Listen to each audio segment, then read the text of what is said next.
Today, we're diving into one of the most game-changing personal finance books out there, Rich Dad, Poor Dad by Robert Kiyosaki. We're going to break down the core mindset that he argues is the real difference between the rich and, well, everyone else. And it all kicks off with a story about his two dads. Right from the get-go, the book sets up this incredible contrast. On one side, you've got his poor dad, a super educated guy with a safe government job who thought loving money was a bad thing. But on the other side, you have his rich dad, an entrepreneur who believed the lack of money was the real evil. This one idea, this total flip in perspective, is literally the foundation for everything else in the book. So poor dad's advice probably sounds pretty familiar, right? Go to a good school, get great grades, find a safe job with good benefits. It's all about working for that paycheck. But rich dad's whole deal was about financial freedom.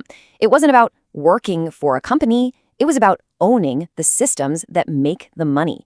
And that fundamental choice leads right into the book's first huge concept, a trap that most of us fall right into. And that choice brings us to the core problem the book is trying to solve. It's this trap that affects millions of people, no matter how much they make. It's called the rat race. This quote just hits the nail on the head. See, the traditional path makes you an employee, a vital piece of someone else's money-making machine. The problem? You're just a cog in that machine. You don't actually own it. All your hard work is mostly making the owners richer, not you. And here's exactly how that trap works. You get a raise at work. Awesome. You feel a little richer, so you upgrade your life. Maybe a bigger house, a nicer car, but all those things come with bigger bills and higher expenses. So your spending just rises to meet your new income, and you're stuck on this hamster wheel, running faster and faster but never actually going anywhere. Kiyosaki says this whole cycle is fueled by two emotions, fear of being broke and greed when you finally get some cash. I mean, just think about who gets paid first when you earn $1.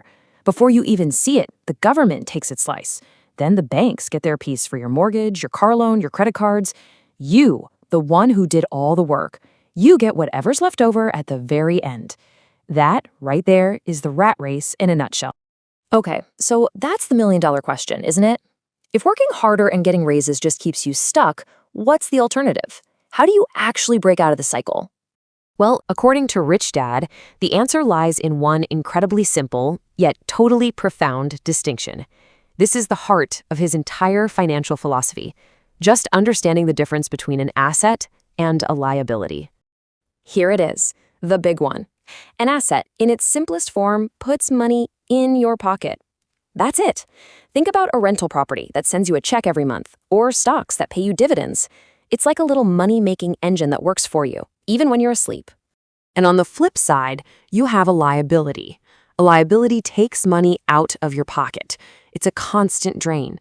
The entire game of getting wealthy, according to the book, is just this. Use your income to buy as many assets as you can while keeping your liabilities as low as humanly possible. What he's really saying here is that it doesn't matter what you call something. What matters is what it does to your bank account. You have to be able to read your own personal cash flow, the story your numbers are telling you. That's what financial literacy is all about. All right, and this is where the book really starts to challenge what we've all been taught. Rich Dad argues that for most of us, our house is not an asset, it's actually our biggest liability. Why? Because it is constantly taking money out of your pocket, mortgage, taxes, insurance, repairs, without putting anything back in. The same goes for your car. Unless these things are actively generating an income for you, they are liabilities. So if the goal is to buy assets, how do we think about the different ways people earn money in the first place? To lay it all out, Kiyosaki created this really powerful framework he calls the cash flow quadrant.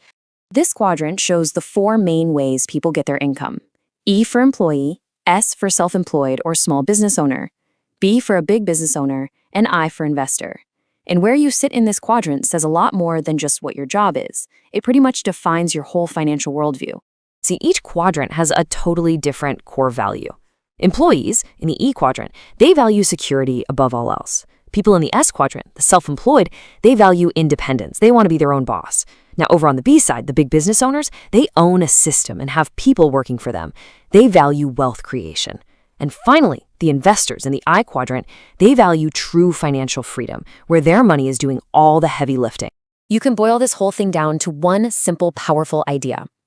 People on the left side of the quadrant, the E's and the S's, They work for money. They're trading their time for a paycheck. But the people on the right side, the B's in the I's, they have their money work for them through businesses and investments. The entire path to financial freedom, in Kiyosaki's view, is the journey from the left side of this picture to the right side.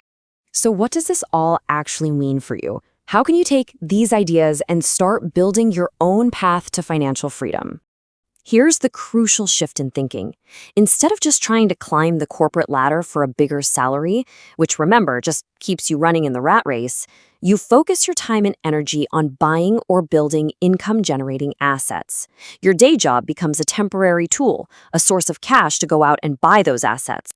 And when we say assets, this is the kind of stuff the book is talking about. You see the theme here? All of these things can make you money without you having to actively be there working. A business you own that runs itself, rental properties, stock dividends, royalties from a book or a song. These are the real building blocks of wealth. Ultimately, the book's message is all about empowerment. Every single dollar that comes into your hands represents a choice. You can spend it and choose to be poor. You can use it to buy liabilities and choose to stay in the middle class. Or you can use it to buy assets and choose to build your future as a rich person. The choice is yours. So the final takeaway is this. Financial education isn't really about learning how to make more money. It's about learning what to do with the money you have. You've got two incredible gifts, your mind and your time.